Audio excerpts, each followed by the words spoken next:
Olá, amigos. Neste momento, nós começamos a nossa recapitulação da lição da Escola Sabatina com a equipe Infolição. Você que ainda não conhece o nosso trabalho, nós produzimos infográficos que comentam a lição da Escola Sabatina, infográficos diários. Estamos nas diversas redes sociais. Você nos encontra no Instagram, você nos encontra no Facebook, você nos encontra também nos canais do WhatsApp e aqui no YouTube também. Você pode ver os nossos vídeos anteriores e também os nossos vídeos que nós lançamos todas as semanas. Se você ainda não seguiu o nosso canal, siga o nosso canal, curta o vídeo, compartilhe, ative o sininho e compartilhe com os seus amigos, né, esse vídeo, esse nosso canal, para que cada vez mais nosso alcance seja maior. O tema da lição desta semana, da lição 9, é desenvolvendo uma atitude conquistadora. Antes de nós estudarmos, de nós relembrarmos esse tema, vamos fazer uma oração. Poderoso e eterno Deus, ilumine a nossa mente para entendermos a Tua palavra, para que tudo o que for falado aqui seja para a edificação do Teu povo aqui nesta terra. Em nome de Jesus, nós oramos. Amém. O autor dos nossos infográficos desta semana foi o pastor Esron. E agora o pastor Esron vai fazer uma breve introdução do assunto desta semana. Obrigado, Elton. É um prazer estar aqui com vocês, amigos, recapitulando a lição da Escola Sabatina desta semana com o tema Desenvolvendo uma Atitude Conquistadora. E nós iremos começar com o verso para memorizar, que é o verso base para a lição dessa semana que passou e também o verso base para o nosso infográfico, né, que está sendo compartilhado aí de hoje. E que está lá em 1 Pedro, capítulo 3, versículo 15 e 16, que diz assim: santificai a Cristo como o Senhor em vosso coração, estando sempre preparados para responder a todo aquele que vos pedir razão da esperança que há em vós, fazendo-o, todavia, com mansidão e amor. Então, nós temos aqui uma palavra muito importante, né, que o apóstolo Pedro ele pede para que nós estejamos sempre preparados para defender, para responder. No original grego, a palavra ali que aparece é o termo apologia, né, para a palavra correspondente, que é traduzida como responder, e que denota uma ideia de defesa apresentada diante de um tribunal. Então, é aconselhado a nós aqui a estarmos sempre preparados para respondermos, para defendermos a razão da nossa fé. Por que nós cremos no que cremos? Só que é interessante que existe uma forma certa de defender a nossa fé, de responder pela nossa fé. Tanto que o título da semana da lição da Escola Sabatina é Desenvolvendo uma Atitude Conquistadora. E mesmo na nossa forma de defender, na nossa forma de responder, a razão pela qual nós acreditamos em Deus, a razão pela qual nós abraçamos essa fé, ela precisa ser de uma maneira correta, de uma maneira que não afaste as pessoas, que não magoe as pessoas, mas de uma forma que conquiste, mesmo que seja pontos diferentes, pontos de opinião diferentes, mas precisamos saber defender. E você pode ver aí compartilhado na tela, nós temos aqui de um lado, do lado esquerdo, como defender, e do outro lado nós temos como não defender.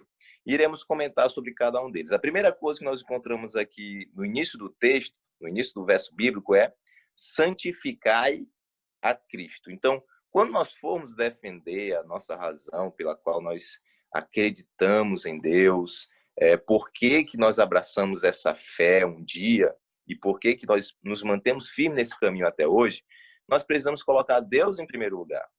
Não é questão ali, você pode ver como não defender, não é uma questão de santificar a si mesmo. Não é você que está em jogo, é Deus. Então, ao defendermos, ao respondermos porque cremos no que cremos, precisamos colocar Deus em destaque. Segundo ponto é que nós devemos fazer isso, o final do verso fala isso, todavia com mansidão e temor. Precisamos ser como Jesus, que era um exemplo de um bom pastor, que era manso e também que sabia respeitar as pessoas. E não com arrogância e orgulho.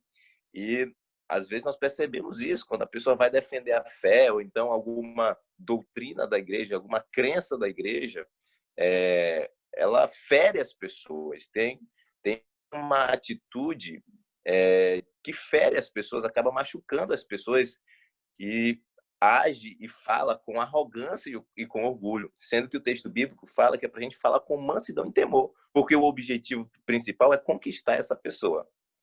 E nós devemos também defender como sendo fiéis testemunhas. Nós somos testemunhas do que Deus fez em mim, ou seja, a pessoa olhando para a minha vida, para o meu exemplo, ela consegue perceber que, de fato, o fato de eu acreditar em um Deus Salvador, isso muda completamente a minha vida. Então, eu preciso defender como fiel testemunha, como exemplo, né, daquilo que eu prego. E não como advogado de acusação, estar ali só para acusar, só para apontar o dedo, só para dizer que o outro está errado.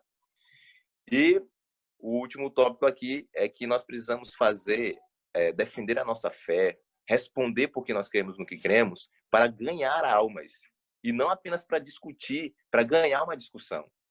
Nosso objetivo principal é conquistar essa pessoa para o reino dos céus. E era assim que Jesus fazia. A lição aqui, logo na parte introdutória de sábado, fala que Jesus nunca exibiu um traço de orgulho e arrogância, mesmo quando ele estava ali defendendo o porquê que ele cria no que cria. Ele sempre fazia isso com mansidão e com muita humildade, com o objetivo de ganhar as pessoas para o reino dos céus. Eu queria dar continuidade aí com o nosso amigo Moraes, que estará comentando a parte aí de domingo. Ok, muito obrigado aí, pastor Hezron. Eu vou aqui comentar um pouco sobre a parte de domingo. Existe a teoria mais provável e mais aceitável no meio dos teólogos em relação à intriga que existe entre os judeus e samaritanos. Ela tem aí sua origem praticamente no momento em que as 12 tribos se dividiram. As 10 tribos começaram a ter uma independência religiosa e também começaram a se desvincular das outras 2 tribos. E caiu em apostasia, né, e a idolatria. Quando os assírios vieram e invadiram as 10 tribos, a chamada tribo do norte, os assírios tinham uma maneira interessante. Eles pegavam o povo conquistado, traziam gente de todos os cantos e misturava ao povo conquistado, e pegava o povo conquistado e dispersava para todos os cantos do mundo. De modo que as 10 tribos ficou com uma mistura dos povos de Deus e povos pagãos. E é a teoria de que os samaritanos nasceram dessa mistura, dessa miscigenação de raça. Daí, os judeus passaram a odiar os samaritanos, porque eles, primeiramente, apostataram que era realmente uma afronta ao Deus, apostasia, adorando outros deuses. Aí, o motivo religioso era um dos motivos dessa intriga, desses conflitos. O outro motivo também era étnico, porque uma das outras coisas que incomodavam os judeus é que o povo, uma das ordens de Deus é que não haveria uma mistura entre o povo de Deus e o povo pagão. E os samaritanos, justamente essa soma da mistura do povo de Deus, das 10 tribos do norte apostatadas, com os outros povos. Tá? E esses 2 motivos, os motivos étnicos, da miscigenação, da mistura de raças, os motivos religiosos, culminou nos motivos históricos, porque essa briga que existiu aí, justamente pós-exílica, os samaritanos tentaram se aproximar dos judeus e houve uma rejeição que é registrada ali em Esdras 4:2, versículo 5. Tá bom? Agora, veja que interessante, né? Os judeus passaram séculos e séculos rejeitando os samaritanos. E Jesus, quando chegou, ele não conseguiu enxergar esse conflito. Ele não viu essa mistura, essa miscigenação. Muito pelo contrário. Ele, ao invés de olhar para os samaritanos e ver uma nação difícil de conquistar, improdutiva, ele se refere a eles como uma terra rica e pronta para ser colhida. E um dos motivos dessa produtividade, dessa colheita farta, é porque, apesar da sua apostasia, da sua mistura com os povos pagãos, os samaritanos também tinham as suas profecias, e algumas das suas profecias se assimilavam muito às profecias do povo judeu. O Messias não foi tirado do histórico do samaritano, né? E muitas coisas ficaram na reminiscência, na mente do samaritano. E quando Jesus veio, então ele foi reconhecido pelos samaritanos como o Messias prometido. Tá bom? O diálogo com a mulher samaritana mostra que aquela mulher samaritana, ela não era uma moça alheia à profecia, ela não estava alheia à religião. Ela tinha um pouco da religião que envolvia o Messias. Jesus viu aonde os discípulos viam com cuidado e com receio, ele chegou a dizer, olha, o campo está fértil aí, a gente só precisa colher. Essa é a visão que nós temos que ter também quando olhamos para os povos pagãos, quando olhamos para as pessoas rebeldes. Nós temos que entender que, sobretudo no Brasil, a nossa raiz religiosa, judaico-cristã, é muito forte. Nós temos que olhar para esse povo como se fosse fazer uma farta colheita.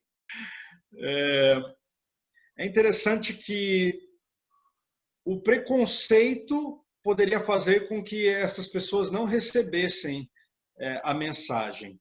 Então, muitas vezes, o nosso preconceito ele impede que nós enxerguemos as pessoas como o que elas podem ser, né? Então, é interessante que Jesus ele não via esse preconceito, e o preconceito ele muitas vezes pode ser como posso dizer, pode ser uma maneira da gente exteriorizar a nossa falta de fé que as pessoas podem aceitar, ou às vezes uma maneira de exteriorizar a nossa preguiça, ou quem sabe o preconceito é uma maneira de nós maquiarmos a nossa falta de compaixão pelas outras pessoas. Então, muitas vezes o preconceito ele pode estar sendo usado de uma maneira explícita ou às vezes de uma maneira internalizada, né? Então, Harada, é contigo. E até com base no que foi comentado aí, a lição de segunda-feira, ela traz como título o que a gente tem que fazer com base nisso, né? Se a gente percebe essa dificuldade que a gente pode ter, e que nem o pastor Elton comentou, às vezes a gente tem mesmo, e pode ser até difícil para a gente admitir, né? O pastor Elton comentou da palavra preguiça, e uma coisa que a gente pode ter às vezes, mas a gente pode ter preconceitos enrustidos aqui dentro de nós, e a gente às vezes não percebe, e o que a gente precisa fazer é ter uma mudança de atitude, né? E na introdução da lição, a gente tem ali um contraste, né, entre dois tipos de atitude, uma atitude dura, crítica, usa uma palavra até um pouco diferente no nosso vocabulário, que é inamistosa, ou seja, uma atitude que não é amistosa. Esse tipo de comportamento, ele afasta as pessoas. Por outro lado, uma atitude positiva, uma atitude que crê nas pessoas, que percebe o lado bom das pessoas, ele vai aproximar as pessoas de nós. E aqui no infográfico que está sendo compartilhado, que vocês estão assistindo agora, o nosso amigo Esron, ele compartilhou ali uma analogia muito legal, né, entre dois termos que Jesus se referiu a nós. Na verdade, ele não nos chamou de servos, ele nos chamou de amigos, né? E ali tem a comparação entre cada uma dessas expressões, quando a gente analisa elas, o que significa cada uma delas, né? O amigo é aquele amigo do rei, aquela pessoa que fica próxima à corte, né? Diferente do servo, que é um escravo que não é pago. Também o amigo, ele conhece os detalhes dos negócios do rei, uma pessoa próxima, né? Diferente do servo, que desconhece isso. O amigo, ele mantém uma íntima ligação do rei, com o rei, né? Já por outro lado, o servo, ele não é nem consultado. E o amigo, por fim, ele obedece por amor, enquanto o servo ele obedece por temor, por medo do rei, né? E ainda na lição de segunda-feira, a gente tem ali como exemplo ali, né, para a gente matar essa discussão de uma vez por todas, há duas histórias nos evangelhos, né, da mulher cananeia e também daquela mulher que ungiu a Cristo, né?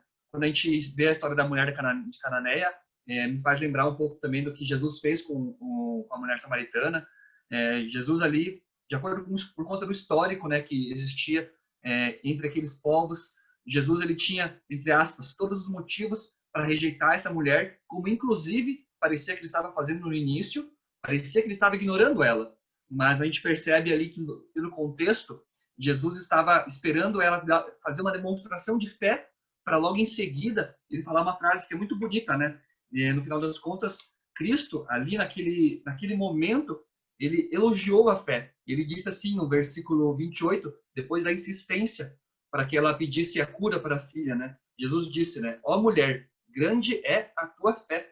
E foi muito bonito Jesus reconhecer a fé da mulher cananeia dessa forma. E a lição diz, né, que Jesus, né, fez uma declaração surpreendente que um líder religioso da Judéia daquela época jamais faria, ou seja, né, de novo, né, o preconceito, a dificuldade que o judeu daquela época teria de conversar não somente com o samaritano, mas também com o cananeu. Então Jesus ele fez uma declaração que líder religioso nenhum da Judéia naquela época jamais faria a uma mulher pobre cananeia.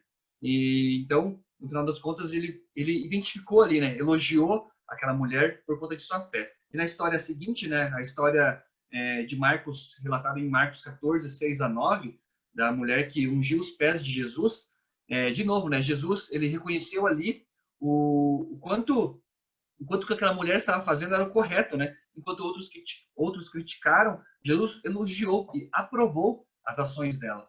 Então, no final das contas, a gente pode fazer o link desse título da lição de segunda-feira, né? Mudança de atitude, a partir do nosso maior exemplo, Jesus, né?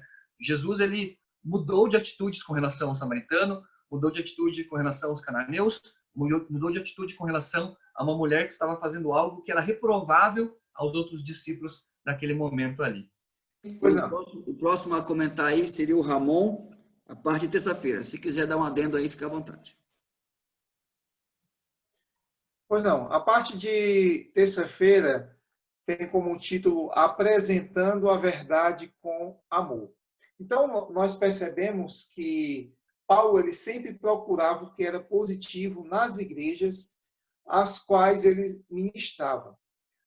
E podemos verificar essa atitude na igreja de Tessalônica. Nós temos lá na segunda epístola de Paulo aos Tessalonicenses, capítulo 1, gostaria de destacar o verso 3 e o verso 4, diz o seguinte: Irmãos, cumpre-nos dar sempre graças a Deus no tocante a vós outros, como é justo, pois a vossa fé cresce sobremaneira, e o vosso mútuo amor de uns para com os outros vai aumentando. Nós podemos ver com a leitura desse verso é que o apóstolo Paulo elogiou a fé dos irmãos de Tessalônica, que crescia sobremaneira. E no próprio versículo 3, ele também elogiou o amor dos irmãos, que aumentava assim como a fé deles. No versículo 4, nós temos: a tal ponto que vós mesmos nos gloriamos de vós nas igrejas de Deus, à vista da vossa constância e fé em todas as vossas perseguições e nas tribulações que suportais. Então, nós podemos observar aqui que ele também elogiou a constância que se desenvolvia e elogiou o testemunho que os motivava, né? Então, irmãos, nós podemos ver que quando nós apresentamos a verdade de Deus com amor e nós extraímos o que tem de melhor nas pessoas, nós estamos aprendendo com o nosso Mestre Jesus Cristo, que sabia extrair o melhor das pessoas para alcançá-las para o reino de Deus. Eu gostaria de fechar o meu comentário com as palavras que nós encontramos no livro Testemunhos para a Igreja, volume 9, página 189, a autora diz o seguinte: se nos humilhássemos perante Deus e fôssemos bondosos e corteses, compassivos e piedosos, haveria uma centena de conversões à verdade, onde agora há apenas uma. Então, o segredo é nós apresentarmos a verdade de Jesus Cristo com muito amor, com muita bondade, compassividade e piedade. E o resto do trabalho é o Espírito Santo que faz, né? Mas se nós passarmos a mensagem adiante, seguindo essas características, que são as características que Paulo usava, nós vamos obter muitas almas para Cristo. Pastor Moraes, se eu gostaria de comentar alguma coisa? Rapaz, eu leio o livro de Romanos e a gente encontra ali em torno de 14 problemas. E Paulo começa o livro dizendo aos santos de Romano. Existe uma vertente saudosista na igreja que olha para a igreja como perfeita e sempre tende a dizer que a igreja hoje está se perdendo cada vez mais. Mas a igreja sempre foi o que foi. O que muda é a visão, é a perspectiva daquele que olha. Nós podemos olhar para a igreja sempre com um olhar positivo. No Éden tinham 2 membros e os 2 se apostataram. Noé, com a igreja, praticamente se apostatou quase todo mundo. A igreja, ao longo do tempo, Ló tinha 3 pessoas aos seus cuidados. Uma se perdeu, as outras 2 também se apostataram. Jesus tinha 12, um traiu e os outros eram o que eram. A igreja sempre foi uma igreja problemática. Mas é possível olhar para ela com amor, com a positividade que Paulo olhava. Paulo sabia de todos os problemas da igreja, mas ele sempre a tratou com positividade. Eu admiro muito isso aí, essa questão de Paulo, e eu até peço aí para aqueles que nos ouçam que repreendam as pessoas que querem encontrar na igreja de hoje uma igreja apostatada, uma igreja que está se perdendo. Não, a igreja sempre foi o que ela foi. O que muda é a perspectiva que eu tenho dela, a visão que eu tenho dela. Eu posso encontrar na igreja de hoje defeitos grandes, se eu quiser olhar. Mas eu também posso encontrar qualidades de pessoas boas. É o nosso olhar que pode embelezar ou tirar todo o brilho da igreja. Exatamente. Eu acho que nós devemos olhar as pessoas com o mesmo olhar que Jesus tinha para com as pessoas. E ainda tem, né? Porque ele está no santuário celestial, está ministrando a nosso favor. Eu também tenho um comentário, Ramon e Pastor Moraes, se vocês me permitem. Quando a gente fala do amor ali, acho que é inevitável, muitas pessoas lembram de 1 Coríntios 13, né, que é conhecido como o capítulo do amor, o verso do amor, e essa associação é natural, né? E logo nos primeiros versículos do capítulo ali traz realmente que se não for com amor, a gente não vai obter sucesso, né? Até o primeiro versículo ali, muitas pessoas conhecem, né? Ainda que eu fale as línguas dos homens e dos anjos, se não tiver amor, serei como bronze que soa ou como símbolo que retine. Eu gosto bastante ali do finalzinho do versículo 2, né?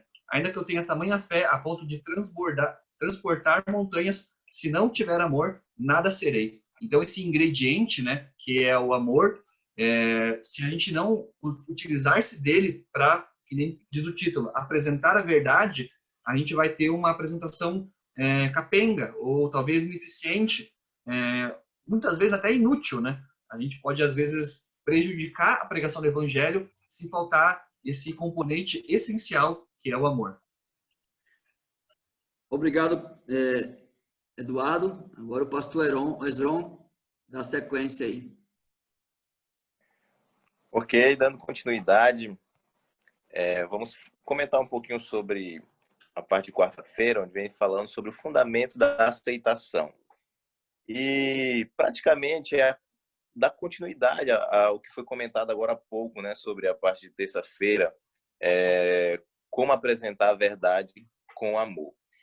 E aqui nós temos 2 textos para serem lidos, Romanos 15:7 e Efésios 4:32. Lá em Romanos 15:7 fala sobre a importância de acolhermos as pessoas. Nós precisamos acolher as pessoas, mesmo sendo a pessoa mais pecadora do mundo, nós precisamos estar acolhendo elas. E nós temos aqui Efésios 4:32, onde fala que é para nós estarmos perdoando. Então, essas duas atitudes aí, acolher e perdoar. E mais à frente, nós percebemos aqui também que Jesus nos motiva a amarmos uns aos outros, assim também como ele amou.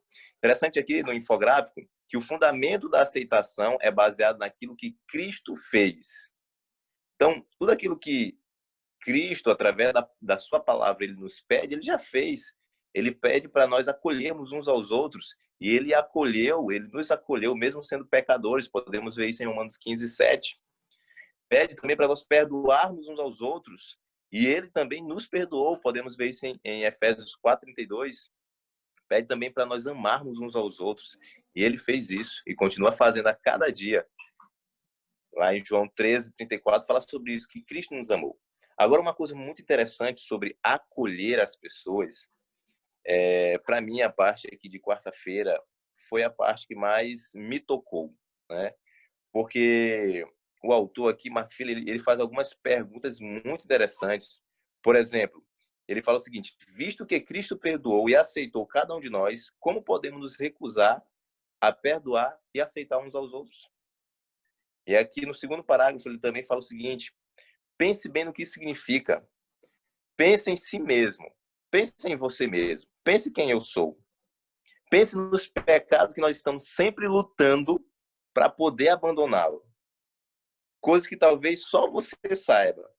Jesus sabe disso e nos aceita a si mesmo. Se as pessoas soubessem tudo aquilo que eu sou, mas elas só sabem ali o básico, e Jesus sabe de tudo que nós somos, sabe os pecados, os vícios, os erros, as falhas de caráter, tudo que nós somos, aquilo que nós pensamos no íntimo do nosso coração, aquilo que nós desejamos, ele sabe tudo disso, e mesmo assim, ele nos aceita, ele nos perdoa e ele nos ama. Isso é forte demais. E ele dá o mesmo conselho para nós, para que nós acolhamos as pessoas, possamos perdoá-las e amá-las também. Porque nós precisamos amar, não porque elas merecem, mas porque elas precisam. Nós somos acolhidos, perdoados e amados por Deus, não porque nós merecemos, mas porque nós precisamos. Às vezes, nós ficamos com raiva de determinadas pessoas porque começam a falar mal da gente, a gente começa a ficar com raiva porque eu não sou isso que a pessoa está falando. Mas preste bem atenção. Se a gente for colocar na balança aquilo que as pessoas falam da gente, falam mal do nosso caráter, da nossa vida, e colocar no outro prato da balança aquilo que nós realmente somos, o que vai pesar? Esse prato da balança, onde significa aquilo que tudo aquilo que realmente nós somos. Então, nós podemos não ser aquilo que as pessoas estão falando que nós somos, mas nós somos muito piores se for colocar realmente na balança, entendeu? Então, como é que eu, sendo assim, e Deus me perdoa, como é que eu tenho coragem de não poder perdoar uma pessoa, de não poder acolher uma pessoa?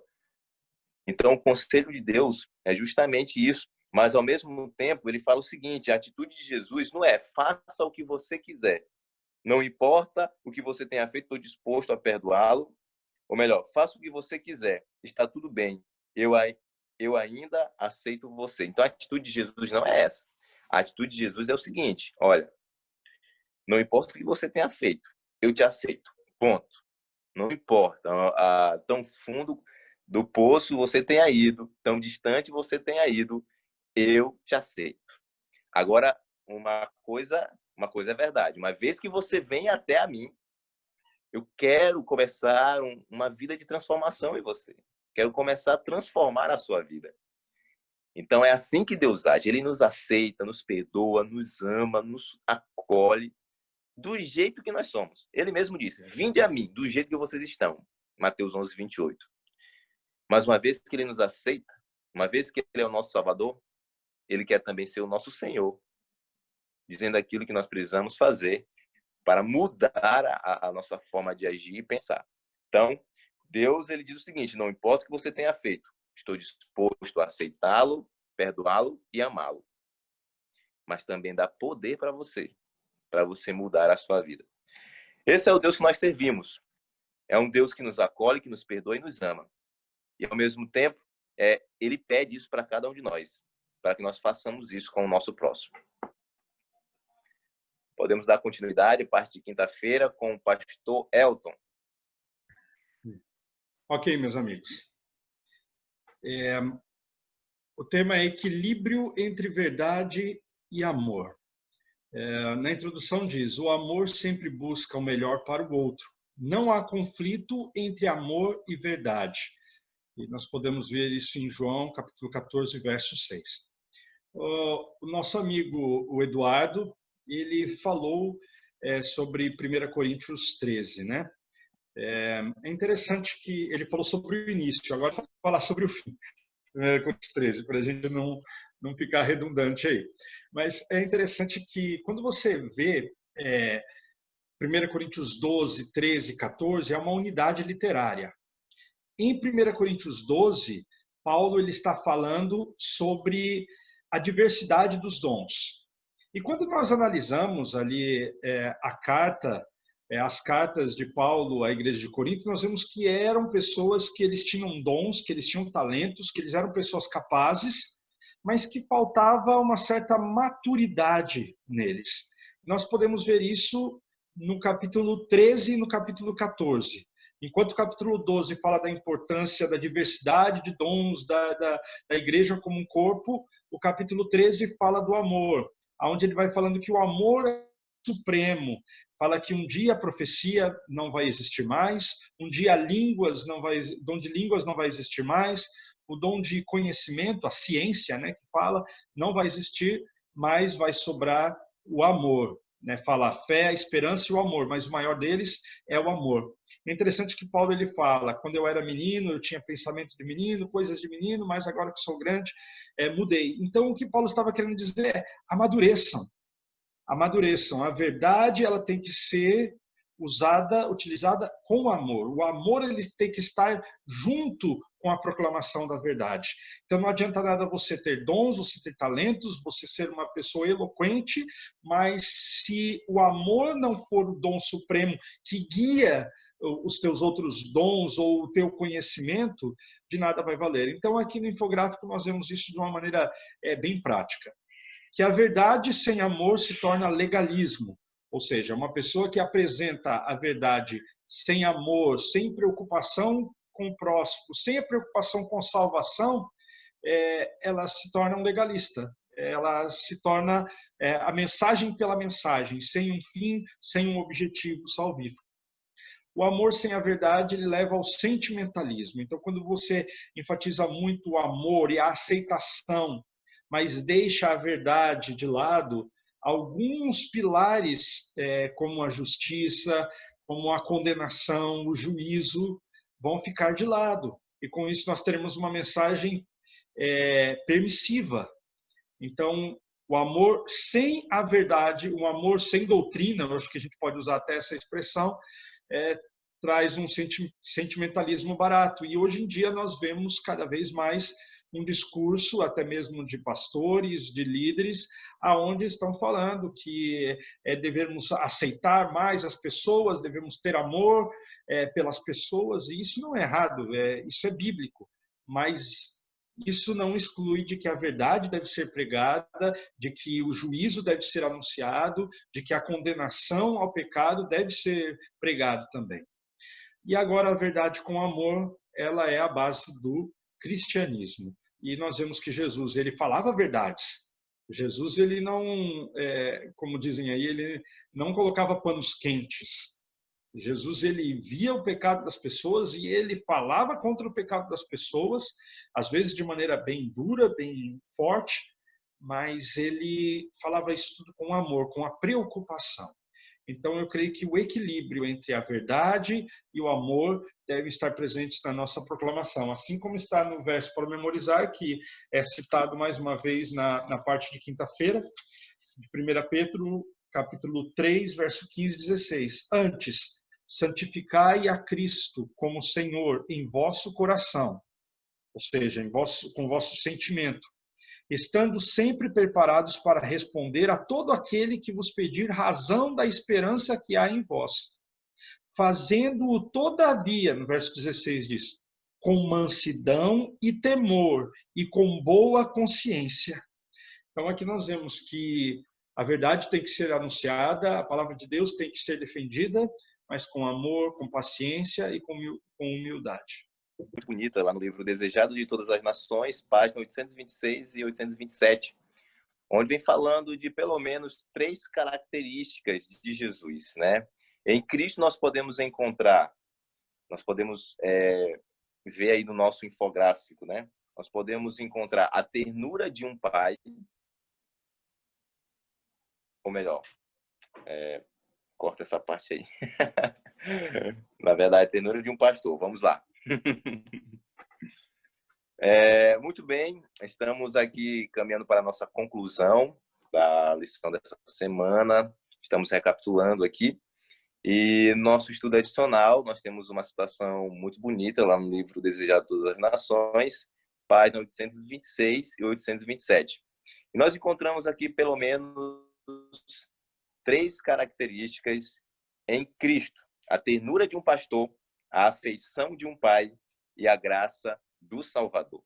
Essas 3 características nós podemos ver em Jesus, né? E ele demonstrava isso enquanto esteve aqui na Terra. Ele agiu como um pastor.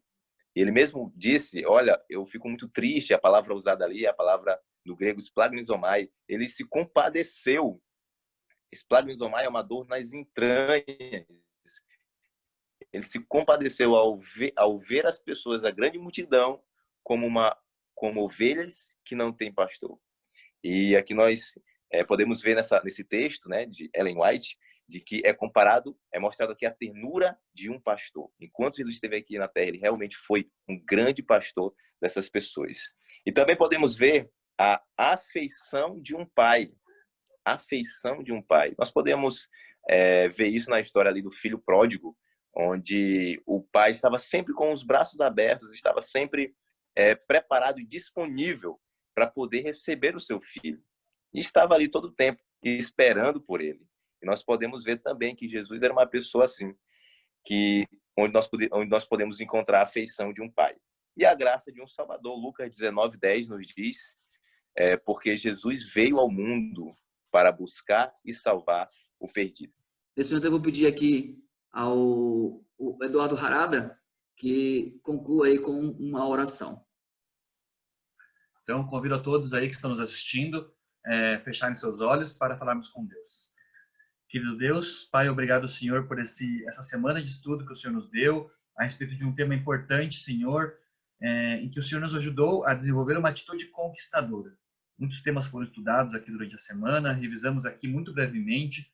Por isso, eu te peço, Senhor, que o Teu Santo Espírito habite em nós e nos ajude não somente a entendermos, mas a colocarmos em prática tudo o que aprendemos. Abençoa cada um que está aqui participando desta reunião, também aos que nos assistem. Te pedimos isso, Pai, em nome de Cristo Jesus. Amém. Então, encerramos a nossa transmissão.